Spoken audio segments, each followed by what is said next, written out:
रोज घरात चिडचिड, अस्वस्थता, उदासीनता राहणे, शेती उत्पन्नात अकारण घट, नोकरी व्यवसायात खोटे आळ येणे, धंद्यात दिवाळे वाजणे, भयानक आर्थिक तोटे, कर्जबाजारीपणा, आर्थिक अडचण, त्याचबरोबर अकारण पत्नीचा त्याग, योग्य प्रयत्नांतही अपयश, कुटुंबात डॉक्टरला निदान न होणारे शारीरिक व मानसिक आजार, नित्य घरात करणी, भाणामती, पिशाच्चबाधा यांचा त्रास, घरात कशातच बरकत नसणे, पुरवठा न पडणे, गोठ्यातील जनावरांचा अकस्मात मृत्यू, घरातील ज्येष्ठ व्यक्तींचा स्वभाव चिडचिडा, नास्तिक अगर, व्यसनाधीन होणे, कुटुंबात धार्मिक विधीचा लोप होणे, नैतिक अधपतन घडणे, घरातील एखाद्या व्यक्तीच्या अंगात प्रेतात्म्याचा संचार येणे इत्यादी प्रकार घडतात.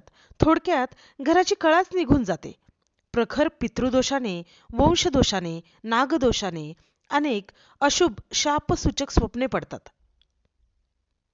नदी, तलाव, विहीर यांचे पाणी दिसणे, पाण्यात बुडताना भयग्रस्त अवस्थेत स्वतःच पाहणे, पाण्यात नावेतून कुठे भयानक ठिकाणी जातोय असे स्वतःच पाहणे, भांडण दिसणे, भांडणात आपण भाग घेतलेला दिसणे, विधवा अगर सधवा दिसणे, मृत नातेवाईक दिसणे, मृताचे संस्कार कार्य, लाकडे गोवऱ्या दिसणे, खूप अडचणीतून खोल दरीच्या वर डोंगरावर चढताना भयग्रस्त अवस्थेत स्वतःच पाहणे, घर कोसळताना पाहणे, झाडाला फळे दिसणे, नाग दिसणे, नागाला मारणे, नागाचे तुकडे झालेले पाहणे, रात्री घरात कोणी अदृश्य शक्ती वावरत आहे असा भास होणे, भावी जीवनाविषयी निराशा व भयानक चिंता वाटणे, आत्महत्येचा विचार मनात येणे.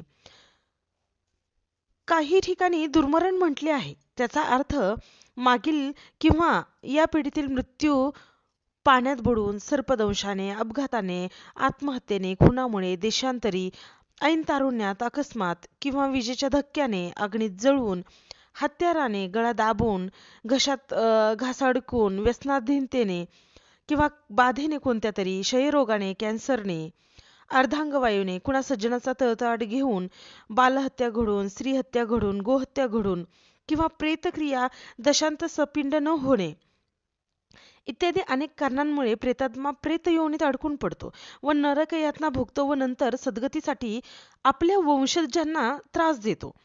थोडक्यात सांसारिक आसक्ती, ईर्षा, द्वेष, मत्सर व दुर्मरण यामुळे जीव प्रेतयोनीत अडकून पडतो. त्यामुळे नारायण नागबली हा काम्य श्राद्ध प्रत्येकाने नक्कीच करावा. नारायण नागबली हा काम्य श्राद्ध विधी फक्त श्री क्षेत्र त्र्यंबकेश्वरीच फलप्रद होतो. पुढील भागात आपण या नारायण नागबली विधीसाठी काय आवश्यक आहे ते बघूयात.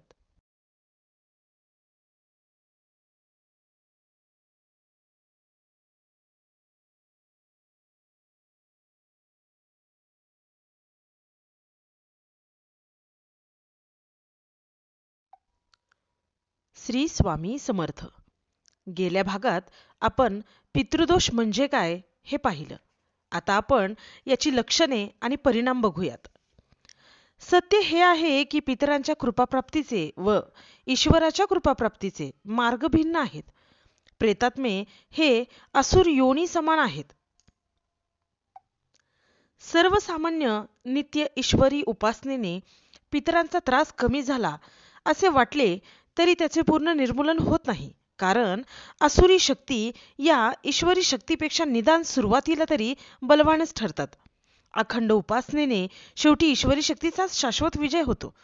नित्य उपासनेने ईश्वरी शक्तीच्या दडपणाने प्रेतात्म्यांचा उपद्रव शक्तीला काहीसा आळा बसतो. प्रेतात्मेही ईश्वरी कर्मफल नियमांचे मार्गानेच नरक अगर सद्गतीचे भोग भोगीत असतात. ईश्वरी कर्मफल शक्ती काही हरघडी कर्मफल नियमात हस्तक्षेप करीत नाही. कारण कर्मफल नियम ईश्वराने स्वतः करून पुन्हा स्वतःच नित्य मोडणे हे म्हणजे ईश्वराचा हा कर्मफळ नियमांचे आधारे चाललेला हा सृष्टीचा खेळच थांबेल. अति अपवादाने भक्त पूर्ण शरणागत झाल्यावर ईश्वरी करणेतून असे कर्मफल नियम मोडले जाऊ शकतात. पूर्ण 42 पिढ्या दोषमुक्त होऊन सद्गतीत जाऊ शकतात. पण नित्य ईश्वरी उपासना भक्तास पितृदोष कसा निवारण करावा, अडचणींचे निवारण कसे करावे याबद्दल अप्रत्यक्ष मार्गाने मार्गदर्शन घडवून आणण्यात निश्चित कारणीभूत होते. काही संकल्पयुक्त अनुष्ठाने, पारायणे, जप, हवन, दान, नैमित्तिक श्राद्धे इत्यादी मार्गांनी पितृदोषाचे निराकरण करता येते. पण हे करायला तरी घरात शांतीचे वातावरण अस्तित्वात असायला पाहिजे.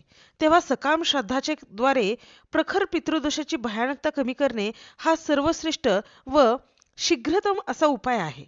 त्यानंतर अखंड जप, हवन, पारायणे, नैमित्तिक श्राद्धे इत्यादी मार्गाने त्याचे पूर्ण निराकरण करता येते. घरावर प्रेतात्म्यांची अशुभ छाया असते तोपर्यंत खऱ्या अर्थाने ईश्वर कृपाही प्रयत्नाने घडत नाही. म्हणून भीष्माचार्यांनी धर्मराजास स्पष्ट भाषेत सांगितले की पितृकार्य हे देवकार्यापेक्षा श्रेष्ठ आहे. प्रखर पितृदोषामुळे रोज दुपारी कावळे घरासमोर कावकाव करून जातात. त्या कुटुंबात नित्य काही उलटेच घडत राहते. शेजाऱ्यांशी, नात्यागोत्यांशी संबंध अकारण दुरावतात. कुटुंबातील ज्येष्ठ व्यक्तीला अकारण डोकेदुखी, भयग्रस्त व उदास होणे, हृदयात काही वेळेकारण धडधड होणे, रात्री झोप न लागणे, लागली तर एकाकी दडपल्यासारखे होऊन दचकणे, नंतर लवकर झोप न लागणे, स्वप्नांनी घेरणे, काही वेळा मृत व्यक्ती स्वप्नात येऊन जाग येणे असे प्रकार घडतात. संततीस सुख लाभत नाही. संततीचे आरोग्य, शिक्षण याबाबत अडचणी निर्माण होतात. विस्मरणामुळे मुलांची अभ्यासात प्रगती मंदावते. मुले काही वेळा हिकट विचित्र वागून कुसंगतीत जाण्याची शक्यता राहते. काही वेळा घरातील कुणी परागंदाही होते. काही कुटुंबात पुत्रसंतती होत नाही. गर्भपात होणे, झालीच तर ती न जगणे, अकाली मृत्यू पावणे, फक्त मुलीच होणे, काही वेळा वेडसर, अपंग, मंद बुद्धीची संतती जन्मास येणे, संततीचे अभ्यासात लक्ष एकाग्र न होणे, संततीच्या विवाहात अनपेक्षित अडथळे येणे, संततीचा विलंबाने विवाह होणे,